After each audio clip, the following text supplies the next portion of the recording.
చేయాలని చెప్పి ప్రయత్నం చేస్తా ఉంది. ఒకటి ప్రతి ఊరిలోనూ జరిగే ఈ కార్యక్రమం ప్రతి ఊరిలోనూ కూడా వ్యాయామం వల్ల స్పోర్ట్స్ వల్ల ప్రతి మనిషికి ఆరోగ్యపరంగా ఎంత మేలు జరుగుతుంది, ఇది ఎంత అవసరము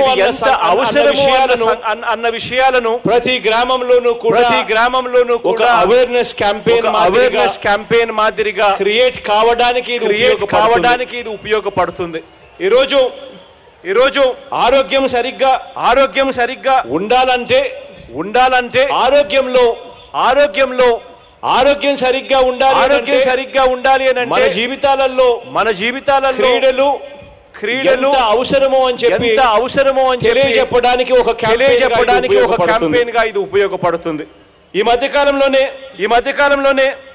క్రమం తప్పకుండా ఖచ్చితంగా ఎక్సర్సైజులు చేయడం వల్ల మనకివాళ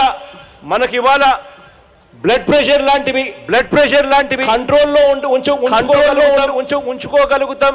టైప్ 2 డయాబెటిస్ లాంటివి నిరోధించడంలో మనం క్రియాశీలకంగా స్పోర్ట్స్ పనిచేస్తుంది. వ్యాయామం అన్నది ఎంత ముఖ్యమో అన్నది ప్రతి అడుగులోనూ కూడా మనకు కనిపిస్తా ఉంది. విలేజ్ క్లినిక్స్ ద్వారా, ఫ్యామిలీ హెల్త్ డాక్టర్ కాన్సెప్ట్ ద్వారా గ్రామ స్థాయిలోనే ప్రివెంటివ్ కేర్ మీద దేశం మొత్తం గర్వపడే విధంగా ఎప్పుడూ పడని అడుగులు మన రాష్ట్రంలో పడతా ఉన్నాయి. ఇందులో భాగంగానే వ్యాయామం అన్నది కూడా ఎంతో అవసరము అన్నది కూడా గ్రామ స్థాయిలోకి మెసేజ్ తీసుకొని పోయే ఒక గొప్ప కార్యక్రమం ఇది. ఈరోజు బీపీ ఎక్కువైంది అని అంటే దానివల్ల గుండెపోటుకు సంబంధించిన అనేక రకమైన రోగాలు వస్తాయి. డయాబెటీస్ ఎక్కువైనా కూడా, షుగర్ ఎక్కువైనా కూడా కిడ్నీకి సంబంధించిన రకరకాల రోగాలు వస్తాయి. న్యూరాలజీకి సంబంధించిన రకరకాల రోగాలు వస్తాయి. బ్లడ్ ప్రెషర్ ఎక్కువగా ఉన్నా కూడా ఇటువంటివన్నీ కూడా కంట్రోల్లో ఉండాలన్నా కూడా, రాకుండా జాగ్రత్తలు పడాలన్నా కూడా ఖచ్చితంగా గ్రామ స్థాయిలో నుంచి కూడా వ్యాయామము, స్పోర్ట్స్ అన్నది ఎంతో అవసరమైన కార్యక్రమంగా ప్రభుత్వం గట్టిగా భావిస్తూ ఉంది. కాబట్టి గ్రామ స్థాయి నుంచి ఈ కార్యక్రమానికి అడుగులు వేగంగా వేయిస్తా ఉన్నాం. ఇక రెండవ ముఖ్యమైన ఆబ్జెక్టివ్ గవర్నమెంట్ ఇది. దీనివల్ల ఏమిటి అని అంటే, ఈ స్పోర్ట్స్ ఆడిచ్చే కార్యక్రమం సచివాలయం స్థాయి నుంచి మొదలు పెడితే సచివాలయం స్థాయి, మండల్ స్థాయి, తర్వాత నియోజకవర్గ స్థాయి, దాని తర్వాత జిల్లా స్థాయి, దాని తర్వాత రాష్ట్ర స్థాయి, ఈ అన్ని స్థాయిల్లో కూడా ఈ పోటీలన్నీ కూడా నిర్వహించడం పడతాయి. ప్రభుత్వ ఉద్దేశం గ్రామాలలో ఉన్న ఆణిముత్యాలను, గ్రామ స్థాయిలో ఉన్న ముత్యాలను వెతకడం.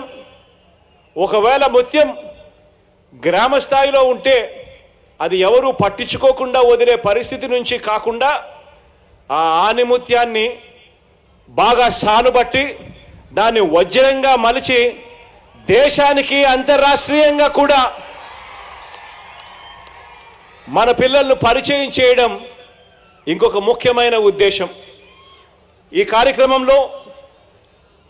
కార్యక్రమంలో సచివాలయ స్థాయి నుంచి మండల స్థాయికి వచ్చిన తర్వాత, మండల స్థాయి నుంచి నియోజకవర్గం స్థాయికి ఎప్పుడైతే టీములు వస్తాయో ఆ నియోజకవర్గ స్థాయి నుంచి మన టీమ్స్ను చూసేదానికోసం, ఆణిముత్యాలను వెతికేదానికోసం ఏకంగా ప్రొఫెషనల్ లీగ్లో ఉన్న టీమ్స్ అన్నీ కూడా రాష్ట్ర ప్రభుత్వంతో కలిసి పనిచేసి ఆ పిల్లలకు తోడ్పాటు ఇచ్చేందుకు, ఆ పిల్లలకు సహాయంగా ఉండేందుకు, ఆ వెతికే కార్యక్రమంలో రాష్ట్ర ప్రభుత్వానికి తోడుగా ఉంటూ వాళ్ళని ఆ తర్వాత వెతికిన తర్వాత వాళ్ళని ఆనిముత్యాలుగా మార్చే కార్యక్రమంలో భాగస్వాములు కావడానికి కూడా టీములు ముందుకొచ్చాయి.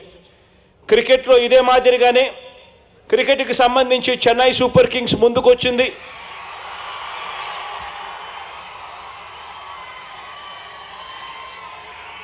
ఆంధ్ర క్రికెట్ అసోసియేషన్ కూడా ఈ కార్యక్రమంలో ఆనిముత్యాలను వెతికే కార్యక్రమంలో వాళ్ళు కూడా ముందుకొచ్చారు. నియోజకవర్గ స్థాయి నుంచి వీళ్ళందరూ కూడా మనం ఆడే ఆటను చూసేందుకు ప్రొఫెషనల్ లెవెల్లో వీళ్ళందరూ కూడా పార్టిసిపేట్ చేస్తారు. ఆనిముత్యాలను వెతికినే ఆనిముత్యాలను ఇంకా పై స్థాయిలో మెరుగులు పద్దిద్ది వజ్రాలుగా మార్చే కార్యక్రమంలో వాళ్ళను అంతర్జాతీయ స్థాయిలోనూ జాతీయ స్థాయిలోనూ